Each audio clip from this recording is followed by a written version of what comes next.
Olá, tudo bem? Eu sou Lorena Nogueira e este é o Clube do Ateliê, um podcast com histórias de uma professora e artista visual. Quase que este foi um dia sem episódio. Acontece que eu tive uma semana extremamente corrida, porque apesar de eu não estar mostrando meu trabalho, apresentando meu trabalho e vendendo, muito nas redes sociais, eu tive algumas encomendas de Páscoa para uma amiga minha que faz doces e essas encomendas me deixaram ocupada. Essa semana também eu li e estudei bastante sobre a tecnologia, sobre redes sociais, em especial o LinkedIn, que é uma rede que eu estou tentando começar a utilizar de forma profissional.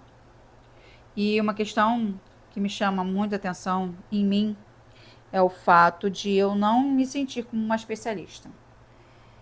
Eu também fiz uma leitura sobre a síndrome do impostor e me peguei pensando sobre o significado verdadeiro dessa síndrome, né? A gente pensa sempre que é sobre uma pessoa que não se sente preparada, mas não é somente sobre isso. Ela também fala sobre a pessoa que tem medo do sucesso. Eu até nessa leitura que eu fiz estava falando que era uma falsa humildade.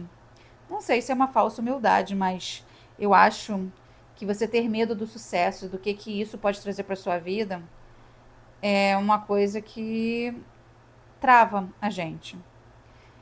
E eu percebo isso muito em mim. Eu sei que eu sou uma pessoa que tem conhecimento, mas eu não sei o que mostrar esse meu conhecimento pode trazer para mim, né? Porque ser uma pessoa de sucesso traz coisas boas e coisas ruins.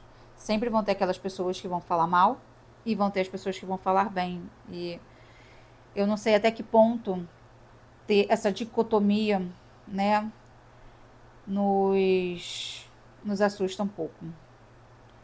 E aí eu penso assim, será que eu sou capaz?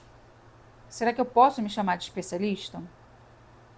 E isso tem um pulo do gato nessa informação, porque enquanto a gente espera, né, o momento de nós sermos especialistas, a gente tenta se especializar mais, outras pessoas que não são tão especialistas passam à nossa frente. E isso foi uma coisa que eu pensei bastante depois de fazer a leitura da newsletter do Vitor Wendt. Ele fala sobre o nicho e sobre ser especialista. E assim, ler essa newsletter me fez cair uma ficha. Fez cair uma ficha por aqui, né? Vou explicar uma coisa assim, se você não for uma pessoa mais velha que pegou os orelhões antigos que se utilizava ficha. A ficha era uma moedinha que a gente colocava lá no orelhão para poder completar a ligação. Se a ficha não caísse, você não completava a sua ligação, você não podia falar com ninguém, você ficava incomunicável. Isso numa época que nós não tínhamos celular. Então, continuando, a ficha caiu por aqui e eu me lembrei de algo que eu já tratei no podcast, que seria o profissional generalista versus o especialista. E o Victor, ele fala na newsletter uma coisa muito certa. A gente não deve se prender a um nicho.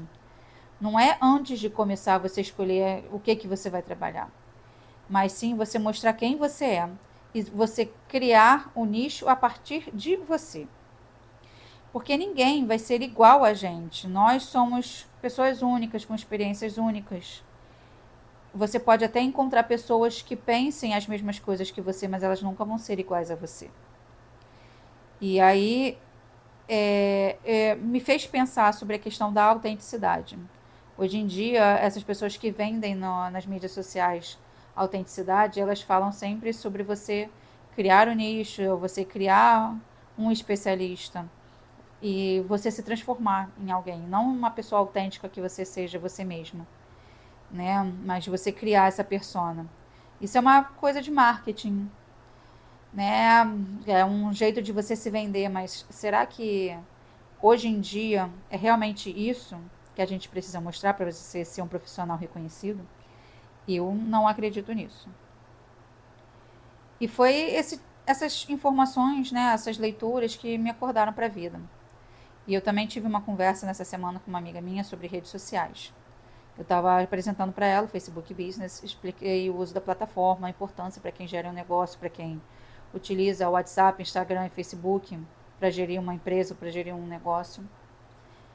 E como é muito mais fácil você utilizar o Facebook Business, né? E aí eu me lembrei de algumas mentorias. Eu já fiz mentorias de redes sociais, mesmo que eu não saiba muito hoje em dia, né? Muita coisa mudou e eu já não me empenho tanto em conhecer sobre redes sociais. Mas eu me empenho muito em saber sobre tecnologia. E eu já dei muitas mentorias sobre tecnologia, sobre iPhone, iPad, Mac. Como usuária de Apple há 15 anos, eu tenho um pouco de conhecimento sobre isso e eu consigo compartilhar um pouco sobre esse conhecimento com outras pessoas.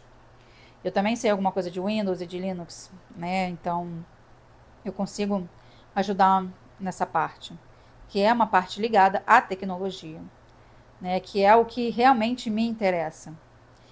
Que eu me vejo uma pessoa ligada à tecnologia, não à toa estou me especializando em tecnologias na aprendizagem. E aí eu vejo que tudo se volta às minhas escolhas, tanto profissionais quanto acadêmicas. Eu amo tecnologia e inovações, eu gosto de descobrir coisas novas, assim como eu adoro ficção científica e ficar analisando as coisas inventadas pelos autores e quantas delas já se tornaram realidade. Isso tudo, esse conhecimento, esse aprendizado que eu acumulei ao longo dos anos, além das dicas e ajudas que eu já ofereci praticamente de graça a várias pessoas, me fazem pensar. Eu já sou uma especialista em tecnologia, eu já tenho esse conhecimento. E por que será que eu me escondo tanto?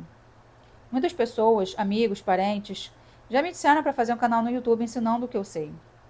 Eu mesma já pensei nisso, mas a coragem me faltou. Para começar esse podcast foi necessária muita coragem. E para gravar vídeos eu sei que não vai ser diferente, mas eu quero e eu vou fazer. Esse episódio nem ia seguir por esse caminho, mas acabou seguindo o que a minha mente me falou. Por isso que eu escrevo escoteiro no telefone. Eu sei que muita gente vai me dizer que isso é insano, mas para mim não é. Eu sou nativa digital e eu consigo me expressar melhor quando eu escrevo o roteiro no telefone como se fosse uma mensagem para um amigo.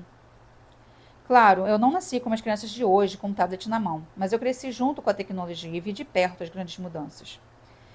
Penso não pensar, mas lembrar de um cientista, enquanto eu escrevi esse roteiro, de que ele falava sobre os saltos de tempo na tecnologia. E eu não me recordo o nome dele, mas ele falava sobre esses saltos serem uma progressão matemática, em que cada vez mais o tempo entre os saltos seria menor e as tecnologias estariam mudando muito mais rápido, seriam muito mais diferentes. Nós tivemos saltos tecnológicos que duraram 50 anos, a criação do computador, aquele computador enorme que ocupava uma sala inteira, até a gente chegar no laptop. Foi um salto de tecnologia que demorou muito tempo. E depois disso, eles começaram a ser muito mais rápidos. Desde a criação do transistor, que foi o que permitiu os computadores a serem cada vez menores, até a gente chegar na tecnologia de hoje, da inteligência artificial, que faz com que as coisas sejam mais rápidas e fáceis de serem feitas, né? E a gente tem que pensar nessa tecnologia que corre e quanto a gente não consegue acompanhar tudo isso, né? Então, dividir, aprender, ensinar, compartilhar. São as palavras que eu mais gosto de pensar quando eu reflito sobre ensino e conhecimento. E as minhas aulas da pós dessa semana também me fizeram ter fazer, né, diversos links na minha cabeça. E esse desejo de compartilhar. E que foi o que levou a este episódio diferente. A tecnologia está no meu sangue de uma forma ou de outra e eu quero manter isso em mim. Então eu lanço para mim mais uma proposta, mais um desafio, que é o Clube do Ateliê em vídeo no YouTube e também hospedado no site. Eu espero que isso aconteça em breve. Vamos ver como é que vai ser, quanto tempo eu vou demorar para começar a fazer isso. E eu termino por aqui, com o coração e a mente cheios de ideias, de propósitos. Eu espero que esse episódio tenha sido esclarecedor. Eu sempre digo que são histórias, pois são sobre a minha vida, sobre a minha realidade, a minha experiência, que eu gosto de compartilhar, pois eu acredito que outras pessoas podem crescer também com essas coisas que eu compartilho. Vamos finalizar lembrando que o podcast sai toda sexta-feira às 11 horas. Este não está saindo às 11 horas, ele vai sair por volta de meio-dia. Eu tô aqui gravando na sexta-feira de manhã, já é meio-dia aqui. Então ele vai sair depois de meio-dia. O roteiro dele, assim como o áudio original, vão ficar disponíveis lá no post no blog. Ele também esse post também sai às sextas-feiras, mas em um horário não tão certo. Você me encontra no Substack, Spotify, Instagram e YouTube com o nome Nogs Atelier. O site nogsatelier.com é a casa do ateliê, onde eu coloco as informações relevantes e onde você encontra o clube em formato blog. Muito obrigada por você ter me ouvido até aqui. Eu espero que o episódio tenha sido de grande ajuda para você ou de alguma ajuda. Nós nos falamos no próximo episódio. Até mais. Tchau, tchau.